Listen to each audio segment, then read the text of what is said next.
biggest challenge with cyber innovation is actually we often do innovations that end up sat on a shelf. They don't actually reach commercial markets, and the whole purpose of this is to really solve problems. So cyber innovation has been held back for years because there's a lack of support there for the ideas, there's a lack of mentoring, and the funding hasn't been there. What we're trying to do here is to move the dial on economic productivity through investing in sectors like cybersecurity, cyber resilience, how we take big problems that we're grappling with at the public sector level, at business level, and we work through a process of research and development to solve them. Creating this cluster, I think, is going to be how we get some brilliant ideas out of some brilliant people.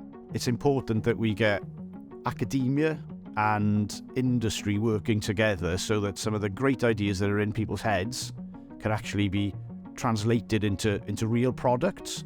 That's where the Cyber Innovation Hub comes in.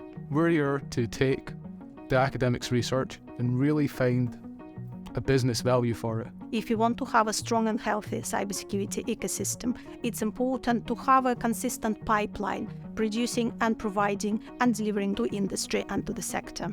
So Cardiff, and particularly Cardiff University, is a really good base for this because we do a lot of research, and particularly research with industry, which means that the IP that we create is market ready. We know there's a demand for this, so commercialisation, we're already one step ahead.